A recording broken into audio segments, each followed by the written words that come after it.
ನಾವು ಕಣ್ಣಿನ ಮೂಲಕವಾಗಲಿ ಕಿವಿ ಮೂಲಕವಾಗಲಿ ತಿಳಿಕೊಳ್ಳಲಾರದನ್ನು ದೇವರಾತ್ಮನು ನಮಗೆ ತಿಳಿಯಪಡಿಸುತ್ತಾನೆ. ಅವುಗಳು ಆತ್ಮಿಕ ಸತ್ಯಗಳಾಗಿರುತ್ತವೆ.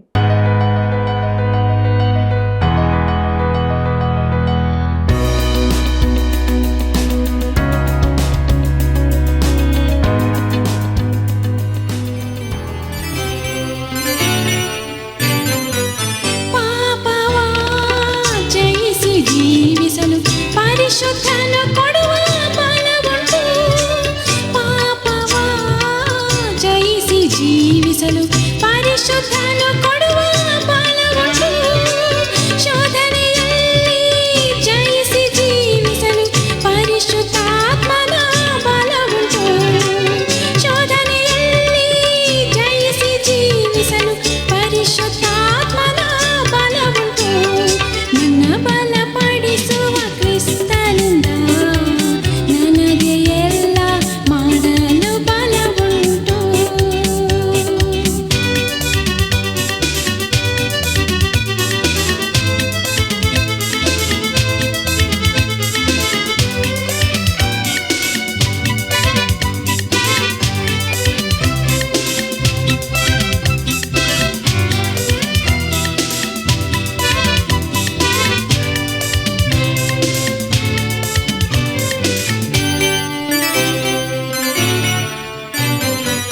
ಸೈತಾನನ್ನು ಎದುರಿಸಿ ಜಯಿಸಲು ಸತ್ಯದ ಆತ್ಮನ ಬಲವುಂಟು. ಸೈತಾನನ್ನು ಎದುರಿಸಿ ಜಯಿಸಲು ಸತ್ಯದ ಆತ್ಮನ ಬಲವುಂಟು. ಪ್ರೀತಿಯುಳ್ಳ ಸ್ನೇಹಿತರೆ, ನಿಮ್ಮೆಲ್ಲರಿಗೂ ತುಂಬ ಹೃದಯದ ವಂದನೆಗಳನ್ನು ಸಲ್ಲಿಸುತ್ತಾ ಇಂದಿನ ಸತ್ಯವೇದ ಅಧ್ಯಯನ ಕಾರ್ಯಕ್ರಮಕ್ಕೆ ಬಹು ಪ್ರೀತಿಯಿಂದ ಸ್ವಾಗತಿಸುತ್ತೇವೆ. ಮನುಷ್ಯ ಜ್ಞಾನವು ದೇವರ ವಿಷಯಗಳನ್ನು ತಿಳಿದುಕೊಳ್ಳಲಾರದು. ಆದ್ದರಿಂದ ಈ ದಿನಗಳಲ್ಲಿ ಮನುಷ್ಯನು ದೇವರಿಗೆ ವಿಧೇಯನಾಗದೆ ತನ್ನಲ್ಲಿಯೇ ಭರವಸವಿಡುತ್ತಾನೆ. ಈ ಲೋಕದ ಜ್ಞಾನವು ದೇವರ ಎದುರಿನಲ್ಲಿ ಹುಚ್ಚು ಮಾತಾಗಿದೆ. ಅದು ಹೇಗೆ ಎಂದು ತಿಳಿದುಕೊಳ್ಳೋಣ. ಬನ್ನಿ, ನಮ್ಮ ಅಧ್ಯಯನವನ್ನು ಈಗ ಪ್ರಾರಂಭಿಸೋಣ. ಕರ್ತನಲ್ಲಿ ಪ್ರೀತಿಯುಳ್ಳ ಸಹೋದರ ಸಹೋದರಿಯರೇ, ನನ್ನಲ್ಲಿರುವ ಆನಂದವು ನಿಮ್ಮಲ್ಲಿಯೂ ಇರಬೇಕೆಂತಲೂ ನಿಮ್ಮ ಆನಂದವು ಪರಿಪೂರ್ಣವಾಗಬೇಕೆಂಬುದಾಗಿ ಹೇಳಿದಂಥ ನಮ್ಮ ರಕ್ಷಕನಾದ ಯೇಸು ಕ್ರಿಸ್ತನ ಪರಿಶುದ್ಧವುಳ್ಳ ನಾಮದಲ್ಲಿ ನಿಮ್ಮೆಲ್ಲರಿಗೂ ನನ್ನ ಹೃದಯಪೂರ್ವಕವಾದ ವಂದನೆಗಳು. ಪ್ರಿಯರೇ, ಕೊರಿಂಥದವರಿಗೆ ಬರೆದಂಥ ಮೊದಲನೆಯ ಪತ್ರಿಕೆಯ ಅಧ್ಯಯನದಲ್ಲಿ ನಾವು ಮುಂದೆ ಸಾಗುತ್ತಾ ಇದ್ದೇವೆ. ದೇವರು ಇಲ್ಲಿಯವರೆಗೆ ನಮ್ಮನ್ನು ನಡೆಸಿದ್ದಕ್ಕಾಗಿ ಆತನಿಗೆ ಸ್ತೋತ್ರ ಸಲ್ಲಿಸೋಣ.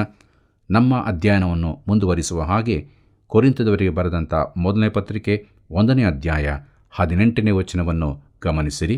ಅಲ್ಲಿ ಹೀಗೆ ಬರೆದದೆ: ಶಿಲುಬೆಯ ವಿಷಯವಾದ ಮಾತು ನಾಶನದ ಮಾರ್ಗದಲ್ಲಿರುವವರಿಗೆ ಹುಚ್ಚು ಮಾತಾಗಿದೆ, ರಕ್ಷಣೆಯ ಮಾರ್ಗದಲ್ಲಿರುವ ನಮಗಾದರೂ ದೇವರ ಶಕ್ತಿಯಾಗಿದೆ ಎಂಬುದಾಗಿ. ಕರ್ತನಲ್ಲಿ ಪ್ರಿಯರೇ, ಕ್ರೂಜೆಯು ಜನರನ್ನು ವಿಭಾಗಿಸುತ್ತದೆ, ರಕ್ಷಿಸಲ್ಪಡದವರು ರಕ್ಷಿಸಲ್ಪಟ್ಟವರು ಎಂಬುದಾಗಿ. ಆದರೆ ರಕ್ಷಿಸಲ್ಪಟ್ಟವರನ್ನೇ ಅದು ವಿಭಾಗಿಸುವುದಿಲ್ಲ, ಅದು ಅವರನ್ನು ಒಂದುಗೂಡಿಸುವಂಥದ್ದಾಗಿದೆ. ಒಬ್ಬ ಡಚ್ ಕಲಾಗಾರನು ಕೊನೆ ತೀರ್ಪು ಎಂಬುದಾಗಿ ಒಂದು ಚಿತ್ರಣವನ್ನು ಬರೆದನು. ಅದರಲ್ಲಿ ದೇವರ ಸಿಂಹಾಸನವಿತ್ತು. ಆ ಸಿಂಹಾಸನದಿಂದ ದೂರದಲ್ಲಿ ನಾಶನಕ್ಕೆ ಒಳಗಾದವರು ಆಕಾಶದಿಂದ ಬೀಳುತ್ತಿದ್ದರು. ಹಾಗೆ ಅವರು ಬೀಳುವಾಗ ಒಬ್ಬರಿಗೊಬ್ಬರು ಅಂಟಿಕೊಳ್ಳುತ್ತಿದ್ದರು. ಜನರು ಪ್ರಯಾಸಪಟ್ಟು ಕಟ್ಟಲು ಯತ್ನಿಸುವ ಜಗತ್ತಿನ ಚಿತ್ರಣ ಇದಾಗಿದೆ. ನಾಶವಾಗುವವರು ಏಕತೆಯಿಂದ ಒಟ್ಟಾಗಿ ಸೇರಿಕೊಳ್ಳಲು ಯತ್ನಿಸುತ್ತಾರೆ. ಕಡೇ ದಿನಗಳಲ್ಲಿ ಅವರು ಒಟ್ಟಾಗಲಿದ್ದಾರೆ. ಆದರೆ ಸಭಾ ಐಕ್ಯತೆಯ ಬೀಜವನ್ನು, ಪ್ರಸ್ತುತ ವಾತಾವರಣವನ್ನು ಮುರಿಯಬೇಕಾದರೆ ಕ್ರಿಸ್ತನ ಸುವಾರ್ತೆಯೇ ಬೇಕಾಗಿರುತ್ತದೆ. ಕರ್ತನಾದ ಯೇಸು ತಾನು ಜನರನ್ನು ವಿಭಾಗಿಸುವವನೆಂದು ಕರೆದುಕೊಂಡಿದ್ದಾನೆ ಮತ್ತು ಆ ವಿಭಾಗಿಸುವ ರೇಖೆಯು ಆತನ ಕ್ರೂಜೆಯಲ್ಲಿದೆ. ಪ್ರಿಯರೇ, ನಾಶನ ಮಾರ್ಗದಲ್ಲಿರುವವರಿಗೆ ಕ್ರೂಜೆಯ ಸುವಾರ್ತೆಯು ಹುಚ್ಚುಮಾತಾಗಿ ಕಂಡುಬರುತ್ತದೆ. ಆದರೆ ರಕ್ಷಣೆ ಹೊಂದಿದವನಿಗೆ ಅದು ದೇವರ ಶಕ್ತಿಯಾಗಿದೆ. ದೇವರಿಗೆ ಮಹಿಮೆಯಾಗಲಿ. ಕರ್ತನಲ್ಲಿ ಪ್ರಿಯರೇ, ತನ್ನ ಸುವಾರ್ತಾ ಪ್ರಸಂಗದ ವಿಧಾನವು ಲೋಕದ ಜ್ಞಾನಕ್ಕನುಸಾರವಾಗಿ ಇರುವುದಿಲ್ಲವೆಂದು ಪೌಲನು ತಿಳಿಸುತ್ತಾನೆ.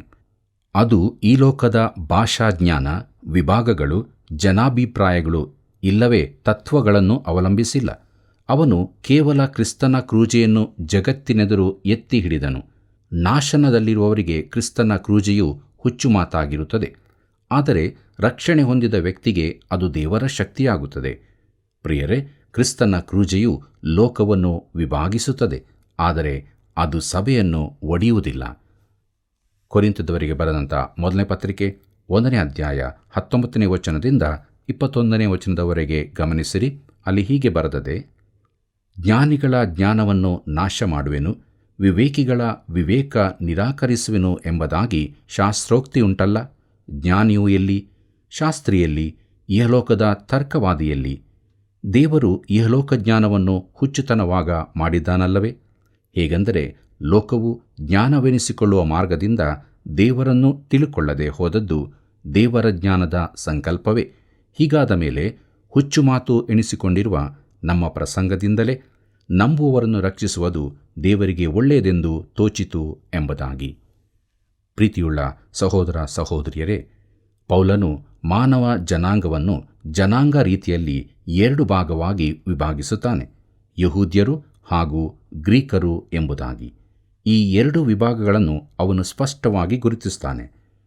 ಯಹೂದ್ಯನು ಧಾರ್ಮಿಕತೆಯ ಪ್ರತಿನಿಧಿಯಾಗಿದ್ದಾನೆ. ಅವನಿಗೆ ದೇವರು ಕೊಟ್ಟ ಒಂದು ಧರ್ಮವಿದೆ. ತಮ್ಮಲ್ಲಿ ಸತ್ಯವಿದೆ ಎಂದು ಯಹೂದ್ಯರು ನೆನೆಸಿದರು. ಅದು ಹಳೆ ಒಡಂಬಡಿಕೆಯ ಮಟ್ಟಿಗೆ ಸರಿಯಾದದ್ದೇ. ಆದರೆ ಸಮಸ್ಯೆ ಏನೆಂದರೆ ಅದು ಅವರಿಗೊಂದು ಧಾರ್ಮಿಕ ವಿಧಿ ಮಾತ್ರವಾಗಿತ್ತು. ಅವರು ಸತ್ಯವೇದದಿಂದ ದೂರ ಸರಿದು ಸಂಪ್ರದಾಯಗಳನ್ನು ಅನುಸರಿಸಿದರು ಮತ್ತು ಈ ಸಂಪ್ರದಾಯಗಳು ಧರ್ಮಶಾಸ್ತ್ರವನ್ನು ಅವರು ತಿಳುಕೊಂಡ ರೀತಿಯೇ ಆಗಿತ್ತು. ಅದರ ಶಕ್ತಿಯು ಹೋಗಿಬಿಟ್ಟಿತು. ಆದ್ದರಿಂದ ಕ್ರಿಸ್ತನು ಕಾಣಿಸಿಕೊಂಡಾಗ ಅವರು ಸೂಚಕ ಕಾರ್ಯವನ್ನು ಅಪೇಕ್ಷಿಸಿದರು. ತಮ್ಮ ಧರ್ಮಶಾಸ್ತ್ರದ ಕಡೆಗೆ ತಿರುಗಿಕೊಳ್ಳುವುದರ ಬದಲಾಗಿ ಅವರು ಸೂಚಕ ಕಾರ್ಯಕ್ಕಾಗಿ ಕೇಳಿಕೊಂಡರು. ಆಗ ಶಾಸ್ತ್ರಿಗಳಲ್ಲಿಯೂ ಫರಿಸಾಯರಲ್ಲಿಯೂ ಕೆಲವರು, ಬೋಧಕನೇ, ನಿನ್ನಿಂದಾಗುವ ಒಂದು ಸೂಚಕ ಕಾರ್ಯವನ್ನು ನೋಡಬೇಕೆಂದು ನಮಗೆ ಅಪೇಕ್ಷೆಯಿದೆ ಎಂದು ಆತನನ್ನು ಕೇಳಲಾಗಿ, ಆತನು ಅವರಿಗೆ ಉತ್ತರ ಕೊಟ್ಟದ್ದೇನೆಂದರೆ, ವ್ಯಭಿಚಾರಣೆಯಂತಿರುವ ಈ ಕೆಟ್ಟ ಸಂತತಿಯು ಸೂಚಕ ಕಾರ್ಯವನ್ನು ನೋಡಬೇಕೆಂದು ಅಪೇಕ್ಷಿಸುತ್ತದೆ. ಆದರೆ ಯೋನನೆಂಬ ಪ್ರವಾದಿಯಲ್ಲಿ ಆದ ಸೂಚಕ ಕಾರ್ಯವೇ ಹೊರತು ಬೇರೆ ಯಾವುದೂ ಇದಕ್ಕೆ ಸಿಕ್ಕುವುದಿಲ್ಲ. ಅಂದರೆ ಯೋನನು ಹೇಗೆ 3 ದಿನ ರಾತ್ರಿ ಹಗಲು ದೊಡ್ಡ ಮೀನಿನ ಹೊಟ್ಟೆಯೊಳಗೆ ಇದ್ದನೋ, ಹಾಗೆಯೇ ಮನುಷ್ಯಕುಮಾರನು 3 ದಿನ ರಾತ್ರಿ ಹಗಲು ಭೂಗರ್ಭದೊಳಗೆ ಇರುವನು ಎಂಬುದಾಗಿ ಮತ್ತಾಯನ ಬರೆದ ಸುವಾರ್ತೆ 12ನೇ ಅಧ್ಯಾಯ 38ನೇ ವಚನದಿಂದ 40ನೇ ವಚನದವರೆಗೆ ಓದುತ್ತೇವೆ. ಕರ್ತನಲ್ಲಿ ಪ್ರಿಯರೇ, ಕರ್ತನಾದ ಯೇಸು ಅವರಿಗೆ ಪುನರುತ್ಥಾನದ ಸೂಚಕ ಕಾರ್ಯದ ಕುರಿತು ಹೇಳಿದನು. ಗ್ರೀಕರು ಅಂದರೆ ಯಹೂದ್ಯರಲ್ಲದವರಾಗಿದ್ದರು. ಅವರು ತತ್ವಜ್ಞಾನಗಳ ಸಂಕೇತವಾಗಿದ್ದರು. ಅವರು ಜ್ಞಾನವನ್ನು ಪ್ರೀತಿಸುವವರು, ತಾವು ಸತ್ಯವನ್ನು ಹುಡುಕುವರೆಂದು ಅವರು ಹೇಳಿದರು. ಅದಕ್ಕಾಗಿ ವಿಶ್ವವನ್ನೇ ಸತ್ಯಕ್ಕಾಗಿ ಜಾಲಾಡಿದರು. ಅವರು ತರ್ಕಬದ್ಧವಾಗಿ ನಂಬುವವರಾಗಿದ್ದರು. ಯಹೂದ್ಯರು ಆಚಾರ ವಿಧಿಗಳಲ್ಲಿ ಮುಳುಗಿರುವಾಗ ಯಹೂದ್ಯರಲ್ಲದವರು ತಾರ್ಕಿಕರು ಆಗಿದ್ದು ಬುದ್ಧಿಗೆ ಸರಿ ತೋಚಿದ್ದಕ್ಕೆ ಒಪ್ಪಿಕೊಳ್ಳುವರಾಗಿದ್ದರು. ಪ್ರೀತಿಯುಳ್ಳ ದೇವಜನರೇ, ಕ್ರಿಸ್ತನು ಬರುವುದಕ್ಕಿಂತ ಸುಮಾರು 400 ವರ್ಷಗಳ ಮೊದಲು ಚರಿತ್ರೆಯ ದಿಗಂತದಲ್ಲಿ ಗ್ರೀಕ್ ಜನಾಂಗವು ಬೌದ್ಧಿಕ ಪ್ರಖರತೆಯನ್ನು, ಅದರ ಕಲಾತ್ಮಕ ಕ್ರಿಯೆಗಳನ್ನು ಸ್ಥಾಪಿಸಿದ್ದು ಅವು ಈಗಲೂ ಮಾನವ ಜನಾಂಗವನ್ನು ದಿಗ್ಭ್ರಮೆಗೊಳಿಸುವಂಥದ್ದಾಗಿದೆ. ಅದು ಸುಮಾರು 3 ಶತಕಗಳ ಕಾಲ ಮುಂದುವರಿಯಿತು. ಕ್ರಿಸ್ತನು ಬರುವ ಕಾಲಕ್ಕೆ ಈ ಗ್ರೀಕರ ಪ್ರಭಾವ ಕಡಿಮೆಯಾಗಿತ್ತು. ಅದು ಪ್ರಭಾವವನ್ನು ಕಳಕೊಂಡಿತ್ತು. ಪ್ರೀತಿಯುಳ್ಳ ದೇವಜನರೇ, ತತ್ವಜ್ಞಾನವೆಂದರೆ ಕುರುಡನೊಬ್ಬನು ಕತ್ತಲೆ ಕೋಣೆಯಲ್ಲಿ ಅಲ್ಲಿಲ್ಲದ ಕಪ್ಪು ಬೆಕ್ಕಿಗಾಗಿ ತಡಕಾಡುವುದು ಎಂದು ಒಬ್ಬರು ಹೇಳಿದ್ದಾರೆ. ಗ್ರೀಕರು ಜ್ಞಾನವನ್ನು ಹುಡುಕುತ್ತಾರೆ. ಈಗಲೂ ಮಾನವನು ಯಾವುದಾದರೊಂದು ಸೂತ್ರ ಇಲ್ಲವೇ ಶಾಸ್ತ್ರಕ್ಕಾಗಿ ಹುಡುಕುತ್ತಿರುತ್ತಾನೆ ಮತ್ತು ಜೀವನದ ಪ್ರಶ್ನೆಗಳಿಗೆ ವಿಜ್ಞಾನದಲ್ಲಿ ಉತ್ತರವಿದೆ ಎಂದು ಭಾವಿಸ್ತಾನೆ. ಮಾನವ ಜೀವಿತದ ಎಲ್ಲ ಪ್ರಶ್ನೆಗಳಿಗೆ ಉತ್ತರವಿದೆ ಎಂದು ನಿಮಗೆ ಅನಿಸುತ್ತದೆಯೋ? ಒಂದು ವೃತ್ತಪತ್ರಿಕೆಯಲ್ಲಿದ್ದ ಈ ಮಾತು ನನಗೆ ಆಸಕ್ತಿಕರವಾಗಿ ಕಂಡಿತು. ಸತ್ಯವೆಂದರೆ ಮಾನವನು ತನ್ನ ಸ್ವಂತ ಸಾಧನೆಗಳಿಂದ ಅತಿಯಾಗಿ ಸಂತೃಪ್ತಗೊಂಡಿದ್ದಾನೆ. ಭೂಮಿಯ ಮೇಲ್ಭಾಗದಿಂದ 100 ಮೈಲಿಗಿಂತಲೂ ಹೆಚ್ಚಿನ ಕಕ್ಷೆಗೆ ಕ್ಷಿಪಣಿಯೊಂದನ್ನು ಸ್ಥಾಪಿಸುವುದು ತುಂಬ ಜನರ ಒಗ್ಗಟ್ಟಾದ ಯೋಚನೆ ಹಾಗೂ ಸಾಧನೆಗಳ ಫಲವಾಗಿದೆ. ಆದರೆ ನಾವು ಪರಿಸ್ಥಿತಿಯನ್ನು ಅತಿಯಾಗಿ ಮಾಡುತ್ತೇವೆ. ಭೂಮಿಯ ಕೆಲವು ಮೈಲುಗಳ ಮೇಲಿಂದ ಸಂಚರಿಸುವ ಮನುಷ್ಯರನ್ನು ಗಗನಯಾತ್ರಿಗಳೆಂದು ಕರೆಯುತ್ತಾರಾದರೂ ಇದು ನಿಜವಾಗಿ ತಪ್ಪಾಗಿದೆ.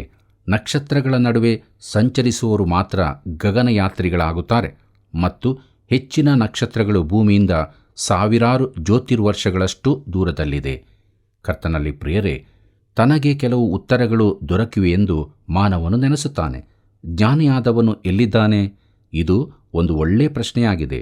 ಪ್ರಿಯರೇ, ಯಹೂದ್ಯರಿಗೆ ಕ್ರೂಜೆಯ ಮಾತು ಒಂದು ವಿಘ್ನವಾಯಿತು. ಅವರು ಸೂಚಕ ಕಾರ್ಯಗಳಿಗಾಗಿ ಕೇಳಿದರು.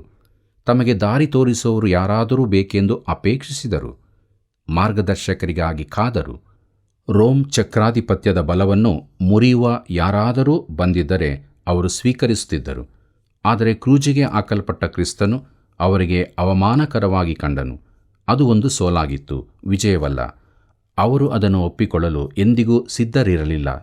ರೋಮಾಪುರದವರಿಗೆ ಬರೆದ ಪತ್ರಿಕೆ 9ನೇ ಅಧ್ಯಾಯ 36ನೇ ವಚನದಲ್ಲಿ ಬರೆದಿರುವಂತೆ, ಇಗೋ, ಚಿಯೋನಿನಲ್ಲಿ ಎಡವುವ ಕಲ್ಲನ್ನು, ಮುಗ್ಗರಿಸುವ ಬಂಡೆಯನ್ನು ಇಡುತ್ತೇನೆಂತಲೂ ಅದರ ಮೇಲೆ ನಂಬಿಕೆ ಇಡುವವನು ಆಶಾಭಂಗಪಡುವುದಿಲ್ಲ ಎಂದು ಪೇತ್ರನು ಹೀಗೆ ಬರೆದನು. ಆದುದರಿಂದ ನಂಬುವವರಾದ ನಿಮಗೆ ಈ ಮಾನವುಂಟು. ನಂಬದೇ ಇರುವವರಿಗೋ ಮನೆ ಕಟ್ಟುವವರು ಬೇಡವೆಂದು ಬಿಟ್ಟ ಕಲ್ಲೇ ಮುಖ್ಯವಾದ ಮೂಲೆಗಲ್ಲಾಯಿತು ಎಂತಲೂ ಅದು ಎಡವುವ ಕಲ್ಲು, ಮುಗ್ಗರಿಸುವ ಬಂಡೆ ಎಂತಲೂ ಬರೆದಿರುವ ಮಾತು ಸರಿಬೀಳುತ್ತದೆ. ಅವರು ದೇವರ ವಾಕ್ಯವನ್ನು ನಂಬೊಲ್ಲದೇ ಇರುವುದರಿಂದ ಆ ಕಲ್ಲನ್ನು ಎಡವಿ ಬೀಳುತ್ತಾರೆ.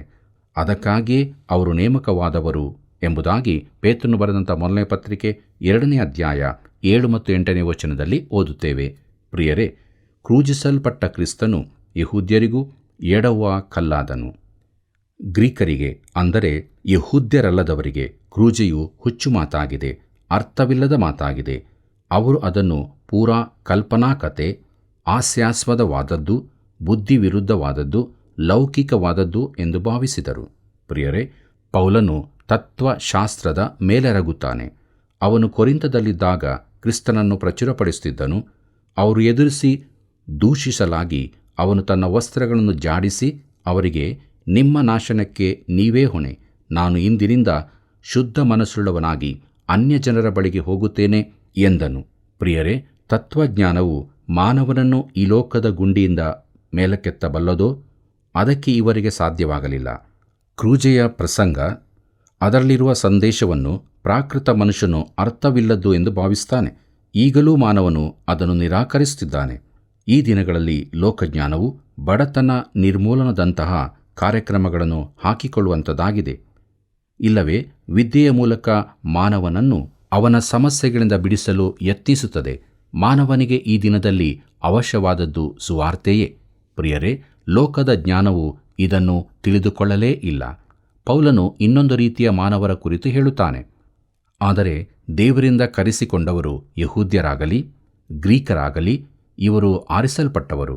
ಅವರು ಕರೆಯನ್ನು ಕೇಳಿಸಿಕೊಂಡದ್ದಲ್ಲದೆ ಅದನ್ನು ಸ್ವೀಕರಿಸಿದವರೂ ಆಗಿದ್ದಾರೆ. ಕ್ರಿಸ್ತನ ಕ್ರೂಜೆಯಲ್ಲಿ ಅವರು ತಮ್ಮ ಜೀವಿತಗಳನ್ನು ಬದಲಾಯಿಸಿ ಹೊಸ ಮನುಷ್ಯರನ್ನಾಗಿ ಮಾಡಿದ ದೇವರ ಜ್ಞಾನ ಬಲವನ್ನು ಕಂಡುಕೊಂಡಿದ್ದಾರೆ. ಪ್ರಿಯರೇ, ದೇವರು 11 ಮಂದಿಯನ್ನು ತಾರ್ಸದ ಸೌಲನನ್ನೂ ಸಿದ್ಧಪಡಿಸಿ ಲೋಕದೊಳಕ್ಕೆ ಕಳುಹಿಸಿಕೊಟ್ಟನು. ಪಾಪ ತುಂಬಿದ ಕೊರಿಂಥಕ್ಕೆ, ಧಾರ್ಮಿಕತೆಯ ಎಫೆಸಕ್ಕೆ ಅವರು ಸುವಾರ್ತೆಯನ್ನು ತಂದರು. ಕಳೆದ 2000 ವರ್ಷಗಳಿಂದಲೂ ಸುವಾರ್ತೆಯು ಲೋಕಕ್ಕೆಲ್ಲ ಪ್ರಸಾರವಾಗುತ್ತಿದೆ. ಮಾನವ ಜನಾಂಗಕ್ಕಿರುವ ಸಹಾಯವೂ ನಿರೀಕ್ಷೆಯೂ ಅದೊಂದೇ ಆಗಿದೆ. ಕೊರಿಂಥದವರಿಗೆ ಬರೆದ 1ನೇ ಪತ್ರಿಕೆ 1ನೇ ಅಧ್ಯಾಯ 24ನೇ ವಚನದಿಂದ 26ನೇ ವಚನದವರೆಗೆ ಗಮನಿಸಿರಿ. ಅಲ್ಲಿ ನಾವು ಹೀಗೆ ನೋಡುತ್ತೇವೆ. ಆದರೆ ದೇವರಿಂದ ಕರೆಸಿಕೊಂಡವರು ಯಹೂದ್ಯರಾಗಲಿ ಗ್ರೀಕರಾಗಲಿ ಅವರಿಗೆ ಇಂಥವನು ದೇವರ ಶಕ್ತಿಯೂ ದೇವರ ಜ್ಞಾನವೂ ಆಗಿರುವ ಕ್ರಿಸ್ತನೇ. ಲೋಕದವರು ದೇವರಲ್ಲಿ ಯಾವುದನ್ನು ಬುದ್ಧಿಹೀನತೆ ಎಂದು ಎಣಿಸುತ್ತಾರೋ ಅದು ಮನುಷ್ಯರ ಜ್ಞಾನಕ್ಕಿಂತಲೂ ಶ್ರೇಷ್ಠ ಜ್ಞಾನವಾಗಿದೆ. ಅವರು ದೇವರಲ್ಲಿ ಯಾವುದನ್ನು ಬಲಹೀನತೆ ಎಂದು ಎಣಿಸುತ್ತಾರೋ ಅದು ಮನುಷ್ಯರ ಬಲಕ್ಕಿಂತಲೂ ಬಲವುಳ್ಳದ್ದಾಗಿದೆ. ಸಹೋದರರೇ, ದೇವರು ನಿಮ್ಮನ್ನು ಕರೆದಾಗ ಎಂಥವರನ್ನು ಕರೆದನೆಂದು ಆಲೋಚಿಸಿರಿ. ನಿಮ್ಮೊಳಗೆ ಲೌಕಿಕ ದೃಷ್ಟಿಯಲ್ಲಿ ಜ್ಞಾನಿಗಳೂ ಅನೇಕರಿಲ್ಲ, ಅಧಿಕಾರಿಗಳೂ ಅನೇಕರಿಲ್ಲ, ಕುಲೀನರೂ ಅನೇಕರಿಲ್ಲ ಎಂಬುದಾಗಿ. ಪ್ರೀತಿಯುಳ್ಳ ದೇವಜನರೇ, ಕೆಲವರು ಕ್ರಿಸ್ತನನ್ನಂಗೀಕರಿಸಿದ ಪ್ರಮುಖ ವ್ಯಕ್ತಿಗಳಿಗೆ ಪ್ರಾಧಾನ್ಯತೆ ಕೊಡಲು ಬಯಸುತ್ತಾರೆ. ಮನೋರಂಜನಾ ಕ್ಷೇತ್ರದಲ್ಲಿ ಕೈಗಾರಿಕಾ ನಾಯಕರು, ಸರಕಾರದಲ್ಲಿನ ಪ್ರಮುಖರು ಇತ್ಯಾದಿ. ಆದರೆ ದೇವರು ಸಾಮಾನ್ಯ ಜನರನ್ನು ಆರಿಸುತ್ತಾನೆ. ನಿನ್ನಂಥ ಸರಳ ವ್ಯಕ್ತಿಗಳನ್ನು ಕರೆಯುತ್ತಾನೆ. ಕೊರಿಂಥದವರಿಗೆ ಬರೆದ ಮೊದಲನೇ ಪತ್ರಿಕೆ 1ನೇ ಅಧ್ಯಾಯ 27ನೇ ವಚನ ಹೀಗೆ ಹೇಳುತ್ತದೆ, ದೇವರು ಜ್ಞಾನಿಗಳನ್ನು ನಾಚಿಕೆ ಪಡಿಸುವುದಕ್ಕಾಗಿ ಈ ಲೋಕದ ಬಲಹೀನರನ್ನು ಆರಿಸಿಕೊಂಡಿದ್ದಾನೆ ಎಂಬುದಾಗಿ. ಕರ್ತನಲ್ಲಿ ಪ್ರಿಯರೇ, ಇವರು ಮೂರ್ಖರೆಂದು ಅದರ ಅರ್ಥವಲ್ಲ. ಅವರು ಲೋಕಕ್ಕೆ ಮೂರ್ಖರಂತೆ ಕಾಣುತ್ತಾರೆ. ಅವರು ಬಲಹೀನರಲ್ಲ, ಲೋಕದ ದೃಷ್ಟಿಯಲ್ಲಿ ಬಲಹೀನರು. ಇದು ದೇವರ ವಿಧಾನವಾಗಿದೆ. ಆತನು ಅತೀ ಕೆಳಗಿನ ಮಟ್ಟದವರನ್ನು ಆರಿಸುತ್ತಾನೆ. ಕೊರಿಂಥದವರಿಗೆ ಬರೆದ ಮೊದಲನೇ ಪತ್ರಿಕೆ 1ನೇ ಅಧ್ಯಾಯ 28 ಮತ್ತು 29ನೇ ವಚನಗಳನ್ನು ಗಮನಿಸಿರಿ. ಅಲ್ಲಿ ಹೀಗೆ ಬರೆದದೆ, ದೇವರು ಈ ಲೋಕದ ಕುಲಹೀನರನ್ನು, ಅಸಡ್ಡೆಯಾದವರನ್ನು ಆರಿಸಿಕೊಂಡದ್ದಲ್ಲದೆ ಗಣ್ಯರನ್ನು ಇಲ್ಲದಂತೆ ಮಾಡುವುದಕ್ಕಾಗಿ ಗಣನೆಗೆ ಬಾರದವರನ್ನು ಆರಿಸಿಕೊಂಡಿದ್ದಾನೆ. ಹೀಗಿರಲು ದೇವರ ಮುಂದೆ ಹೊಗಳಿಕೊಳ್ಳುವುದಕ್ಕೆ ಯಾರಿಗೂ ಆಸ್ಪದವಿಲ್ಲ ಎಂಬುದಾಗಿ. ಪ್ರೀತಿಯುಳ್ಳ ದೇವಜನರೇ, ನಮಗೆ ಹೊಗಳಿಕೊಳ್ಳಲು ಯಾವ ಅವಕಾಶವೂ ಇರುವುದಿಲ್ಲ. ಕೊರಿಂಥದವರಿಗೆ ಬರೆದ ಮೊದಲನೇ ಪತ್ರಿಕೆ 1ನೇ ಅಧ್ಯಾಯ 30ನೇ ವಚನ ಹೀಗೆ ಹೇಳುತ್ತದೆ, ನೀವು ಕ್ರಿಸ್ತ ಯೇಸುವಿನಲ್ಲಿರುವುದು ಆತನಿಂದಲೇ. ಕ್ರಿಸ್ತ ಯೇಸು ನಮಗೆ ದೇವರ ಕಡೆಯಿಂದ ಜ್ಞಾನವು, ನೀತಿ, ಶುದ್ಧೀಕರಣ, ವಿಮೋಚನೆಗಳಿಗೆ ಕಾರಣನೂ ಆದನು ಎಂಬುದಾಗಿ. ಪ್ರೀತಿಯುಳ್ಳ ಸಹೋದರ ಸಹೋದರಿಯರೇ, ನಮಗೆ ಬೇಕಾದ್ದೆಲ್ಲವೂ ಆತನೇ ಆಗಿದ್ದಾನೆ. ಪ್ರಿಯ ಸ್ನೇಹಿತನೇ, ನಿನಗೆ ಇದು ಅರ್ಥವಾದರೆ ಒಳ್ಳೆಯದು. ನಮಗೆ ಆತನು ಜ್ಞಾನವಾಗಿ ಮಾಡಲ್ಪಟ್ಟಿದ್ದಾನೆ. ಆತನು ನಮ್ಮ ನೀತಿಯೂ ಪರಿಶುದ್ಧತ್ವವೂ ವಿಮೋಚನೆಯೂ ಆಗಿದ್ದಾನೆ. ಪ್ರಿಯ ಸ್ನೇಹಿತನೇ, ನಿನಗೆ ಇಂದು ಬೇಕಾದೆಲ್ಲವೂ ಆತನಲ್ಲಿ ಕಂಡುಕೊಳ್ಳುತ್ತಿ. ಕೊರಿಂಥದವರಿಗೆ ಬರೆದ ಮೊದಲನೇ ಪತ್ರಿಕೆ 1ನೇ ಅಧ್ಯಾಯ 31ನೇ ವಚನವನ್ನು ಗಮನಿಸಿರಿ. ಅಲ್ಲಿ ಹೀಗೆ ನೋಡುತ್ತೇವೆ, ಹೆಚ್ಚಳ ಪಡುವವನು ಕರ್ತನಲ್ಲಿಯೇ ಹೆಚ್ಚಳ ಪಡಲಿ ಎಂಬ ವೇದೋಕ್ತಿ ನೆರವೇರುವುದಕ್ಕೆ ಇದರಿಂದ ಮಾರ್ಗವಾಯಿತು ಎಂಬುದಾಗಿ. ಕರ್ತನಲ್ಲಿ ಪ್ರಿಯರೇ, ನಾವು ಕರ್ತನಾದ ಯೇಸು ಕ್ರಿಸ್ತನಲ್ಲಿಯೇ ಹೆಚ್ಚಳ ಪಡಬೇಕು. ನೀನು ಯಾವುದರಲ್ಲಿ ಹೆಚ್ಚಳ ಪಡುತ್ತಿ? ನಿನ್ನ ಜ್ಞಾನ, ಐಶ್ವರ್ಯ, ಬಲ, ಸ್ಥಾನಮಾನಗಳಲ್ಲಿಯೋ? ನೀನು ಕೊಚ್ಚಿಕೊಳ್ಳುವ ಯಾವುದೂ ನಿನ್ನದಲ್ಲ. ಆದರೆ ನಾವು ಕ್ರಿಸ್ತನಲ್ಲಿ ಹೆಚ್ಚಳ ಪಡಬಹುದು. ಆತನು ಎಲ್ಲವೂ ಆಗಿದ್ದಾನೆ. ನಮಗೆ ಬೇಕಾದೆಲ್ಲವೂ ಆತನಲ್ಲಿದೆ. ಪ್ರಿಯರೇ, ಇಲ್ಲಿಗೆ ಕೊರಿಂಥದವರಿಗೆ ಬರೆದಂಥ ಮೊದಲನೇ ಪತ್ರಿಕೆಯ 1ನೇ ಅಧ್ಯಾಯದ ಧ್ಯಾನವು ಮುಗಿಯಿತು. ಮುಂದಕ್ಕೆ ನಾವು 2ನೇ ಅಧ್ಯಾಯಕ್ಕೆ ಬರೋಣ. 2ನೇ ಅಧ್ಯಾಯದ ಮುಖ್ಯ ಪ್ರಸ್ತಾಪ ಪವಿತ್ರಾತ್ಮನ ಸ್ಪಷ್ಟತೆಯು ಮಾನವ ಜ್ಞಾನವನ್ನು ತಿದ್ದುತ್ತದೆ ಎಂಬುದಾಗಿ.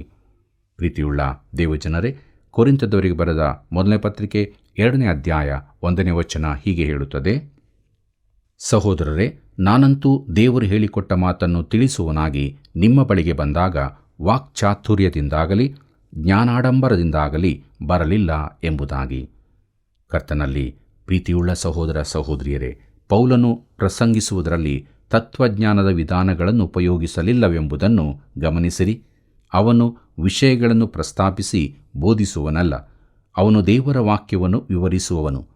ಇದು ದೇವರ ವಿಧಾನವೆಂದು ನಾನು ವೈಯಕ್ತಿಕವಾಗಿ ನಂಬುತ್ತೇನೆ. ಕರ್ತನಾದ ಯೇಸು ಕೂಡ ಇದೇ ವಿಧಾನವನ್ನನುಸರಿಸಿದನು. ಪೌಲನು ಅಲಂಕಾರಿಕ ಇಲ್ಲವೇ ವಾಕ್ಚಾತುರ್ಯದ ಮಾತುಗಳನ್ನು ಉಪಯೋಗಿಸಲೂ ಇಲ್ಲ. ಪೌಲನು ಲೋಕದ ಜ್ಞಾನವನ್ನು ಹಿಡುಕೊಂಡು ದೇವರ ಮರ್ಮಗಳನ್ನು ವಿವರಿಸಿಕೊಂಡು ಬರಲಿಲ್ಲ. ಮರ್ಮ ಎಂದರೆ ಅವನು ಏನನ್ನು ಹೇಳುತ್ತಿದ್ದಾನೆ. ಪತ್ರಿಕೆಯಲ್ಲಿ ಈ ಶಬ್ದ ಪುನಃ ಬರುತ್ತದೆ. ಮರ್ಮವೆಂದರೆ ಈವರೆಗೆ ಪ್ರಕಟವಾಗದಿರುವ ಸಂಗತಿ. ಪೌಲನು ಪ್ರಸಂಗಿಸಿದ ದೇವರ ಮರ್ಮವೆಂದರೆ ಯೇಸು ಕ್ರಿಸ್ತನು ಕ್ರೂಜಿತನಾದದ್ದು. ಆದರೆ ಈಗ ಅದು ಪ್ರಕಟವಾಗಿದೆ. ಹಳೆ ಒಡಂಬಡಿಕೆಯಲ್ಲಿ ಕ್ರಿಸ್ತನು ಕ್ರೂಜಿಗೆ ಹಾಕಲ್ಪಟ್ಟದ್ದು ಸಾಂಕೇತಿಕವಾಗಿ ಪ್ರಕಟಿಸಲ್ಪಟ್ಟಿದೆ, ಪ್ರವಾದನೆಯಲ್ಲಿಯೂ ತಿಳಿಸಲ್ಪಟ್ಟಿದೆ. ನಿಜವಾದ ಘಟನೆ ಮೊದಲು ಪ್ರಕಟವಾಗಿರದ ಹೊಸ ಘಟನೆಯಾಗಿದೆ. ಕೊರಿಂಥದವರಿಗೆ ಬರೆದಂಥ ಮೊದಲನೇ ಪತ್ರಿಕೆ 2ನೇ ಅಧ್ಯಾಯ 2ನೇ ವಚನ ಹೀಗೆ ಹೇಳುತ್ತದೆ, ನಾನು ಶಿಲುಬೆಗೆ ಹಾಕಲ್ಪಟ್ಟವನಾದ ಯೇಸು ಕ್ರಿಸ್ತನನ್ನೇ ಹೊರತು ಬೇರೆ ಯಾವುದನ್ನೂ ತಿಳಿಯದವನಾಗಿ ನಿಮ್ಮಲ್ಲಿ ಇರುವೆನೆಂದು ತೀರ್ಮಾನಿಸಿಕೊಂಡೆನು ಎಂಬುದಾಗಿ. ಪ್ರೀತಿಯುಳ್ಳ ದೇವಜನರೇ, ಜಗಳಗಳಿಗೆ ಕಾರಣವಾಗುವ ತತ್ವಶಾಸ್ತ್ರದ ವಾಗ್ವಾದಗಳಿಗೆ ಪೌಲನು ಪ್ರವೇಶಿಸಲಿಲ್ಲ. ಅವನು ಕ್ರಿಸ್ತನ ಕ್ರೂಜೆಯ ಕುರಿತಾಗಿ ಮಾತ್ರ ಪ್ರಸಂಗಿಸುತ್ತಾ ಹೋದನು. ಕ್ರೂಜಿತನಾದ ರಕ್ಷಕನ ಲೋಕದ ಪಾಪಗಳಿಗಾಗಿ ಸತ್ತವರ ಕುರಿತು ಹೇಳಿದನು. ಈ ದಿನಗಳಲ್ಲಿ ಇಂಥ ರೀತಿಯ ಸೇವೆ ಅತೀ ಅವಶ್ಯವಾಗಿದೆ. ಕೊರಿಂಥದವರಿಗೆ ಬರೆದ ಮೊದಲನೇ ಪತ್ರಿಕೆ 2ನೇ ಅಧ್ಯಾಯ 3ನೇ ವಚನವನ್ನು ಗಮನಿಸಿರಿ. ಅಲ್ಲಿ ಹೀಗೆ ಬರೆದದೆ, ಇದಲ್ಲದೆ ನಾನು ನಿಮ್ಮಲ್ಲಿಗೆ ಬಂದಾಗ ನಿಮ್ಮ ಬಳಿಯಲ್ಲಿ ಬಲಹೀನನೂ ಭಯಪಡುವವನು ಬಹು ನಡುಗುವವನೂ ಆಗಿದ್ದೆನು ಎಂಬುದಾಗಿ. ಕರ್ತನಲ್ಲಿ ಪ್ರಿಯರೇ, ಪೌಲನು ತನ್ನ ಹೃದಯವನ್ನು ತೆರೆದು ತನ್ನ ಆಂತರ್ಯದ ಯೋಚನೆಗಳನ್ನು ನಮಗೆ ತಿಳಿಸುತ್ತಾನೆ. ಅವರ ಮಧ್ಯದಲ್ಲಿರುವಾಗ ಅವನು ತುಂಬ ಭಯಪಟ್ಟವನಾಗಿದ್ದಾನೆಂಬುದನ್ನು ಸ್ಪಷ್ಟಪಡಿಸುತ್ತಾನೆ. ಅವನು ಬಲಹೀನನೂ ಭಯಪಡುವವನೂ ಬಹು ನಡುಗುವವನೂ ಆಗಿದ್ದನು. ಆದ್ದರಿಂದಲೇ ದೇವರು ಈ ಲೋಕದ ಬಲಹೀನರನ್ನು ಆರಿಸಿಕೊಂಡಿದ್ದಾನೆಂದು ಅವನು ಹೇಳಿದ್ದರಲ್ಲಿ ಆಶ್ಚರ್ಯವಿಲ್ಲ. ಪೌಲನು ತನ್ನ ವಿಷಯದಲ್ಲಿ ಅತಿಯಾಗಿ ಭಾವಿಸಿಕೊಂಡವನಲ್ಲ. ಆದರೂ ಅವನು ಅನೇಕ ರೀತಿಯಲ್ಲಿ ಮಹಾಜ್ಞಾನಿಯೂ ಶ್ರೇಷ್ಠ ವ್ಯಕ್ತಿಯೂ ಆಗಿದ್ದನು. ಆದರೆ ತನ್ನ ಕುರಿತು ವಿಶೇಷವಾಗಿ ಎಣಿಸಿಕೊಂಡವನಲ್ಲ. ಕೊರಿಂಥದವರಿಗೆ ಬರೆದ ಮೊದಲನೇ ಪತ್ರಿಕೆ 2ನೇ ಅಧ್ಯಾಯ 4ನೇ ವಚನ ಹೀಗೆ ಹೇಳುತ್ತದೆ: ನಿಮ್ಮ ನಂಬಿಕೆಯು ಮಾನುಷ ಜ್ಞಾನವನ್ನು ಆಧಾರ ಮಾಡಿಕೊಳ್ಳದೆ ದೇವರ ಶಕ್ತಿಯನ್ನು ಆಧಾರ ಮಾಡಿಕೊಂಡಿರಬೇಕೆಂದು ನನ್ನ ಬೋಧನೆಯಲ್ಲಿಯೂ ಪ್ರಸಂಗದಲ್ಲಿಯೂ ಮನವೊಲಿಸುವ ಜ್ಞಾನವಾಕ್ಯಗಳನ್ನು ನಾನು ಪ್ರಯೋಗಿಸದೆ ದೇವರಾತ್ಮನ ಬಲವನ್ನು ತೋರ್ಪಡಿಸುವ ವಾಕ್ಯಗಳನ್ನೇ ಪ್ರಯೋಗಿಸಿದೆನು ಎಂಬುದಾಗಿ. ನಮ್ಮ ದಿನಗಳಲ್ಲಿ ಮಾನುಷ ಜ್ಞಾನದ ತುಂಬ ಮಾತುಗಳನ್ನು ಕೇಳುತ್ತೇವೆ, ತುಂಬ ಬೋಧಿಸುವಂಥದ್ದು ನಡೆಯುತ್ತದೆ. ಆದರೆ ದೇವರಾತ್ಮನ ಬಲದಿಂದ ನಡೆಯುವುದು ಬಹು ಕಡಿಮೆ. ನಮಗೆ ಅಗತ್ಯವಾದದ್ದು ಸರಿಯಾದ ವಿಧಾನ, ಸರಿಯಾದ ವಿಷಯ, ಇಲ್ಲವೇ ಸರಿಯಾದ ಮಾತಿನ ವರಸೆ ಎಂದು ಮಾತ್ರ ನಾವು ಭಾವಿಸುತ್ತೇವೆ. ನಮ್ಮ ಪ್ರಸಂಗಗಳಲ್ಲಿ ಪವಿತ್ರಾತ್ಮನ ಶಕ್ತಿ ಎಷ್ಟೊಂದು ಅವಶ್ಯವಿದೆ. ಕರ್ತನಲ್ಲಿ ಪ್ರಿಯರೇ, ನಮ್ಮ ವಿಶ್ವಾಸವು ದೇವರ ಬಲದ ಮೇಲೆ ಆಧಾರಗೊಂಡಿರತಕ್ಕದ್ದು. ಕೊರಿಂಥದವರಿಗೆ ಬರೆದ ಮೊದಲನೇ ಪತ್ರಿಕೆ 2ನೇ ಅಧ್ಯಾಯ 6ನೇ ವಚನ ಹೀಗೆ ಹೇಳುತ್ತದೆ: ಆದರೂ ಪ್ರವೀಣರಲ್ಲಿ ಜ್ಞಾನವನ್ನೇ ಹೇಳುತ್ತೇವೆ, ಅದು ಇಹಲೋಕದ ಜ್ಞಾನವಲ್ಲ, ಇಲ್ಲದೆ ಹೋಗುವ ಇಹಲೋಕಾಧಿಕಾರಿಗಳ ಜ್ಞಾನವೂ ಅಲ್ಲ ಎಂಬುದಾಗಿ. ಪ್ರಿಯರೇ, ನಾನು ಲೋಕದ ವಿಧಾನವನ್ನು ಅನುಸರಿಸುವುದೇ ಇಲ್ಲವೆಂದು ಪೌಲನು ತಿಳಿಸುತ್ತಾನೆ. ಮುಂದಕ್ಕೆ ನೋಡೋಣ. ಕೊರಿಂಥದವರಿಗೆ ಬರೆದಂಥ ಮೊದಲನೇ ಪತ್ರಿಕೆ 2ನೇ ಅಧ್ಯಾಯ 7ನೇ ವಚನವನ್ನು. ಅಲ್ಲಿ ಹೀಗೆ ಬರೆದದೆ: ಇದುವರೆಗೆ ಗುಪ್ತವಾಗಿದ್ದ ಸತ್ಯಾರ್ಥವನ್ನು ತಿಳಿಸುವಲ್ಲಿ ದೇವರ ಜ್ಞಾನವನ್ನೇ ಹೇಳುತ್ತೇವೆ. ಅದು ಯಾವುದೆಂದರೆ, ದೇವರು ನಮ್ಮ ಮಹಿಮೆಗಾಗಿ ಲೋಕೋತ್ಪತ್ತಿಗಿಂತ ಮೊದಲೇ ನೇಮಿಸಿ ಇದುವರೆಗೆ ಮರೆಮಾಡಿದ ಜ್ಞಾನವೇ ಎಂಬುದಾಗಿ. ಕರ್ತನಲ್ಲಿ ಪ್ರಿಯರೇ, ಮತ್ತೊಮ್ಮೆ ನಾವು ಗುಪ್ತವಾಗಿದ್ದ ಸತ್ಯಾರ್ಥ ಎಂಬ ಶಬ್ದವನ್ನು ನೋಡುತ್ತೇವೆ. ಈ ಪದವನ್ನು ಸ್ಪಷ್ಟಪಡಿಸಿಕೊಳ್ಳೋಣ. ನಾವು ಸಾಮಾನ್ಯವಾಗಿ ಕಾಣುವ ರಹಸ್ಯವನ್ನು ಬಿಡಿಸುವ ಯಾವ ಕ್ರಿಯೆಯೂ ಇದರಲ್ಲಿ ಸೇರಿಕೊಂಡಿಲ್ಲ. ಅದು ಯಾವುದೇ ರಹಸ್ಯಾತ್ಮಕ ಗುಪ್ತ ವಿಚಾರಗಳನ್ನೊಳಗೊಂಡಿಲ್ಲ. ಸತ್ಯವೇದದಲ್ಲಿ ಉಪಯೋಗವಾಗಿರುವ ಮರ್ಮ ಇಲ್ಲವೇ ಗುಪ್ತ ಸತ್ಯಾರ್ಥವೆಂದರೆ ಈವರೆಗೆ ತಿಳಿಯದಿದ್ದ ಆದರೆ ಈಗ ಪ್ರಕಟವಾದ ಸಂಗತಿಯನ್ನು ತಿಳಿಸುತ್ತದೆ. ಹೊಸ ಒಡಂಬಡಿಕೆಯಲ್ಲಿ ಈ ಶಬ್ದವು ಸುಮಾರು 27 ಬಾರಿ ಕಂಡುಬರುತ್ತದೆ. ಕರ್ತನಾದ ಯೇಸು ಕೂಡ ಇದನ್ನು ಉಪಯೋಗಿಸಿದ್ದಾನೆ. ಮತ್ತಾಯನ ಬರೆದ ಸುವಾರ್ತೆ 13ನೇ ಅಧ್ಯಾಯ 11ನೇ ವಚನದಲ್ಲಿ ನಾವು ಅದನ್ನು ನೋಡುತ್ತೇವೆ. ಪರಲೋಕ ರಾಜ್ಯದ ಗುಟ್ಟುಗಳನ್ನು ತಿಳಿಯುವ ವರವು ನಿಮಗೆ ಕೊಟ್ಟದೆ ಎಂಬುದಾಗಿ. ಪ್ರಿಯರೇ, ಮುಂದೆ ಹೇಳಲ್ಪಟ್ಟ ಸಾಮ್ಯಗಳು ಗುಪ್ತ ಸಂಗತಿಗಳ ಸಾಮ್ಯಗಳಾಗಿವೆ. ಅದನ್ನು ಗುಪ್ತ ಸಾಮ್ಯಗಳೆಂದೇ ಯಾಕೆ ಕರೆಯುತ್ತೇವೆ? ಅರಸನನ್ನು ತಿರಸ್ಕರಿಸಿದ ಹಾಗೂ ಆತನು ತನ್ನ ರಾಜ್ಯ ಸ್ಥಾಪಿಸಲು ಬರುವ ನಡವಣ ಅವಧಿಯಲ್ಲಿ ದೇವರ ರಾಜ್ಯ ಯಾವ ಕಡೆಗೆ ಚಲಿಸುತ್ತದೆ ಎಂಬುದನ್ನು ಯೇಸು ಆ ಸಾಮ್ಯಗಳಲ್ಲಿ ವಿವರಿಸುತ್ತಾನೆ. ಪ್ರಿಯರೇ, ಕೊರಿಂಥದವರ ಪತ್ರಿಕೆಯಲ್ಲಿ ಪೌಲನು ಹೇಳುತ್ತಾನೆ, ಗುಪ್ತ ಸಂಗತಿಗಳಲ್ಲಿರುವ ದೇವರ ಜ್ಞಾನ ಎಂದು. ಕೊರಿಂಥದವರಿಗೆ ಬರೆದ ಮೊದಲನೇ ಪತ್ರಿಕೆ 2ನೇ ಅಧ್ಯಾಯ 8ನೇ ವಚನ ಹೀಗೆ ಹೇಳುತ್ತದೆ: ಇದನ್ನು ಇಹಲೋಕಾಧಿಕಾರಿಗಳಲ್ಲಿ ಯಾರೂ ಅರಿಯಲಿಲ್ಲ. ಅರಿತಿದ್ದರೆ ಅವರು ಮಹಿಮೆಯುಳ್ಳ ಕರ್ತನನ್ನು ಶಿಲುಬೆಗೆ ಹಾಕಿಸುತ್ತಿರಲಿಲ್ಲ ಎಂಬುದಾಗಿ. ಪ್ರಿಯರೇ, ಅವರು ತಿಳಿಯಲಿಲ್ಲವೆಂಬುದನ್ನು ಗಮನಿಸಿರಿ. ಕೊರಿಂಥದವರಿಗೆ ಬರೆದ ಮೊದಲನೇ ಪತ್ರಿಕೆ 2ನೇ ಅಧ್ಯಾಯ 9ನೇ ವಚನವನ್ನು ಗಮನಿಸಿರಿ. ಅಲ್ಲಿ ಹೀಗೆ ಬರೆದದೆ: ಆದರೆ ಬರೆದಿರುವ ಪ್ರಕಾರ ದೇವರು ತನ್ನನ್ನು ಪ್ರೀತಿಸುವವರಿಗಾಗಿ ಸಿದ್ಧ ಮಾಡಿರುವಂಥದ್ದೆಲ್ಲವನ್ನೂ ಕಣ್ಣು ಕಾಣಲಿಲ್ಲ, ಕಿವಿ ಕೇಳಲಿಲ್ಲ, ಅದರ ಭಾವನೆಯು ಮನುಷ್ಯನ ಹೃದಯದಲ್ಲಿ ಹುಟ್ಟಲಿಲ್ಲ ಎಂಬುದಾಗಿ. ಪ್ರೀತಿಯುಳ್ಳ ದೇವಜನರೇ, ಪೌಲನು ಹೇಳುವುದೇನೆಂದರೆ, ಇಲ್ಲಿ ಈಗ ಕಣ್ಣು ಕಾಣದಿರುವ ಅನೇಕ ಸಂಗತಿಗಳಿವೆ. ನಾವು ತುಂಬ ಸಂಗತಿಗಳನ್ನು ನಮ್ಮ ಕಣ್ಣಿನ ಮೂಲಕ ತಿಳುಕೊಳ್ಳುತ್ತೇವೆ, ಕೇಳುವುದರ ಮೂಲಕವೂ ತಿಳುಕೊಳ್ಳುತ್ತೇವೆ. ಪೌಲನು ಹೇಳುತ್ತಾನೆ, ಕೆಲವು ಸಂಗತಿಗಳನ್ನು ನಾವು ಕೇಳುವುದರ ಮೂಲಕ ಮಾತ್ರ ತಿಳಿಯಲು ಸಾಧ್ಯವಿಲ್ಲ. ಬಳಿಕ ಅವನು ಹೇಳುತ್ತಾನೆ, ಮನುಷ್ಯನ ಹೃದಯಕ್ಕೆ ಪ್ರವೇಶಿಸಲಿಲ್ಲ. ಅಂದರೆ ಯೋಚಿಸುವ ಮೂಲಕ ಕೆಲವು ಸಂಗತಿಗಳನ್ನು ನಾವು ಮನುಷ್ಯ ಪ್ರಯತ್ನಗಳಿಂದ ತಿಳಿದುಕೊಳ್ಳಲಾಗುವುದಿಲ್ಲ. ಪ್ರೀತಿಯುಳ್ಳ ಸಹೋದರ ಸಹೋದರಿಯರೇ, ಕೊನೆಯದಾಗಿ ನಾವು ಕೊರಿಂಥದವರಿಗೆ ಬರೆದಂಥ ಮೊದಲನೇ ಪತ್ರಿಕೆ 2ನೇ ಅಧ್ಯಾಯ 10ನೇ ವಚನವನ್ನು ಗಮನಿಸೋಣ. ಅಲ್ಲಿ ಹೀಗೆ ಬರೆದದೆ: ನಮಗಾದರೂ ದೇವರು ತನ್ನ ಆತ್ಮನ ಮೂಲಕ ಅದನ್ನು ಪ್ರಕಟಿಸಿದನು. ಆ ಆತ್ಮನು ಎಲ್ಲ ವಿಷಯಗಳನ್ನು, ದೇವರ ಅಗಾಧವಾದ ವಿಷಯಗಳನ್ನು ಕೂಡ ಪರಿಶೋಧಿಸುವನಾಗಿದ್ದಾನೆ ಎಂಬುದಾಗಿ. ಕರ್ತನಲ್ಲಿ ಪ್ರಿಯರೇ, ನಾವು ಕಣ್ಣಿನ ಮೂಲಕವಾಗಲಿ ಕಿವಿಯ ಮೂಲಕವಾಗಲಿ ತಿಳುಕೊಳ್ಳಲಾರದ್ದನ್ನು ದೇವರಾತ್ಮನು ನಮಗೆ ತಿಳಿಸಿಕೊಡುತ್ತಾನೆ. ನಾವು ಸತ್ಯವೇದವನ್ನು ಕಲಿಯುವ ಮೂಲಕ ಅನೇಕ ಸಂಗತಿಗಳನ್ನು ತಿಳುಕೊಳ್ಳಬಹುದು, ಚರಿತ್ರೆಯ ಭಾಗ, ಅದರ ಕವಿತೆಯ ಭಾಗ ಇತ್ಯಾದಿಗಳನ್ನು. ಆದರೆ ಆತ್ಮೀಯ ಸತ್ಯಗಳನ್ನು ಈ ರೀತಿ ತಿಳುಕೊಳ್ಳುವುದು ಅಸಾಧ್ಯ. ಯಾಕಂದರೆ ದೇವರು ನಮಗೆ ತನ್ನ ಆತ್ಮನ ಮೂಲಕ ಪ್ರಕಟಿಸಿದ್ದಾನೆ. ಕೆಲವು ವಿಚಾರಗಳನ್ನು ನಮಗೆ ಪವಿತ್ರಾತ್ಮನು ಮಾತ್ರವೇ ಪ್ರಕಟಿಸಬಲ್ಲನು. ದೇವರ ನಾಮಕ್ಕೆ ಮಹಿಮೆಯಾಗಲಿ. ಪ್ರೀತಿಯುಳ್ಳ ದೇವಜನರೇ, ನಮ್ಮ ಜೀವಿತದಲ್ಲಿ ಕೂಡ ನಾವು ಯಾವಾಗಲೂ ದೇವರಾತ್ಮನ ಹತೋಟಿಯಲ್ಲಿದ್ದುಕೊಂಡು ಕ್ರಿಸ್ತಿಯ ಜೀವಿತವನ್ನು ಜೀವಿಸಬೇಕಾಗಿದೆ. ಆದ್ದರಿಂದ ಈ ಕೃಪಾ ಸಮಯದಲ್ಲಿ ನಮ್ಮನ್ನು ದೇವರ ಹಸ್ತಕ್ಕೆ ಕೊಡೋಣ. ದೇವರ ವಾಕ್ಯದಿಂದ ತುಂಬಿಸಲ್ಪಟ್ಟವರಾಗಿ ದೇವರಾತ್ಮನ ನಡೆಸುವಿಕೆಯಲ್ಲಿ ದೇವರನ್ನು ಘನಪಡಿಸುತ್ತಾ ನಮ್ಮ ಜೀವಿತದಲ್ಲಿ ಮುಂದೆ ಸಾಗೋಣ. ಹೀಗಾಗುವಂತೆ ದೇವರು ತಾನು ನಮಗೆ ಸಹಾಯ ಮಾಡಿ ನಡೆಸಲಿ. ಕರ್ತನ ಕೃಪೆಯು ಸದಾ ನಿಮ್ಮ ಸಂಗಡ ಇರಲಿ. ಪ್ರಿಯರೇ, ನಂಬಿಕೆಯ ಜೀವಿತ ದೇವರಾತ್ಮನ ಹತೋಟಿಯಲ್ಲಿದ್ದುಕೊಂಡು ನಡೆಯುವ ಜೀವಿತವಾಗಿದೆ. ಆದರೆ ನಾವು ಇದನ್ನು ತಿಳಿಯದೆ ಮೋಸ ಹೋಗುತ್ತಿದ್ದೇವೆ. ದೇವರು ನಮಗಾಗಿ ಸಿದ್ಧ ಮಾಡಿದ್ದನ್ನು ನಾವು ತಿಳಿಯದೆ ನಮ್ಮ ಬಲ, ತ್ರಾಣ, ಜ್ಞಾನದಲ್ಲಿ ಜೀವಿಸುತ್ತಾ ಕೊನೆಗೆ ನಾವು ಅದಕ್ಕೆ ಒಳಗಾಗುತ್ತೇವೆ. ಒಂದು ವೇಳೆ ಈ ಸ್ಥಿತಿಯಲ್ಲಿ ನಾವಿರುವುದಾದರೆ ಹಿಂದೆ ನಮ್ಮನ್ನು ದೇವರಾತ್ಮದ ಹತೋಟಿಗೆ ಕೊಟ್ಟು ದೇವರ ಬಲದಲ್ಲಿ ನಡೆಯೋಣ. ಬನ್ನಿ ಪ್ರಾರ್ಥನೆಯನ್ನು ಮಾಡೋಣ. ಕೃಪೆಯಲ್ಲಿ ಐಶ್ವರ್ಯವುಳ್ಳಂಥ ನಮ್ಮ ತಂದೆಯಾದ ದೇವರೇ, ಇಷ್ಟೊಂದು ಒಳ್ಳೆಯ ಸಮಯವನ್ನು ಕೊಟ್ಟಿದೆಯಪ್ಪ. ನಿನಗೆ ಸ್ತೋತ್ರ ರಾಜ. ನಿನ್ನನ್ನು ಆರಾಧಿಸ್ತೇವೆ, ನಿನ್ನ ಕೊಂಡಾಡ್ತೇವೆ, ಘನಪಡಿಸ್ತೇವೆ. ಈ ಕಾರ್ಯಕ್ರಮವನ್ನು ವೀಕ್ಷಿಸುತ್ತಿರುವಂಥ ನಮ್ಮ ಪ್ರೀತಿಯ ಸಹೋದರ ಸಹೋದರಿಯರನ್ನು ಆಶೀರ್ವದಿಸು. ಆತ್ಮಿಕವಾಗಿ ಅವರ ಜೀವಿತಗಳನ್ನು ಕಟ್ಟಬೇಕೆಂಬುದಾಗಿ ಪ್ರಾರ್ಥಿಸ್ತೇವೆ. ಪ್ರಿಯ ಕರ್ತನೆ, ನಿನ್ನ ಸಜೀವಳ ವಾಕ್ಯಗಳ ಮೂಲಕ ಇದುವರೆಗೂ ಮಾತನಾಡಿದಿ. ಕೇಳಿದಂಥ ಪ್ರತಿಯೊಂದು ಸತ್ಯಗಳನ್ನು ಮರೆತು ಹೋಗದಂತೆ ಜೀವಿತದಲ್ಲಿ ಅಳವಡಿಸಿಕೊಂಡು ನಿನ್ನ ಮಾರ್ಗದಲ್ಲಿ ನಡೆಯಲು ಕೃಪೆ ಮಾಡಬೇಕೆಂದು ಕ್ರಿಸ್ತೇಸುವಿನ ಮಧುರವಾದಂಥ ನಾಮದಲ್ಲಿ ಬೇಡಿ ಹೊಂದಿದ್ದೇವೆ ತಂದೆಯೇ, ಆಮೇನ್. ಪ್ರಿಯ ವೀಕ್ಷಕರೇ, ಕಾರ್ಯಕ್ರಮವನ್ನು ವೀಕ್ಷಿಸಿ ಕರೆ ಮಾಡಿರುವಿರಾ?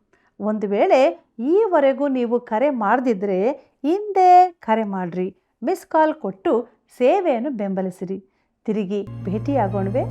ವಂದನೆಗಳು.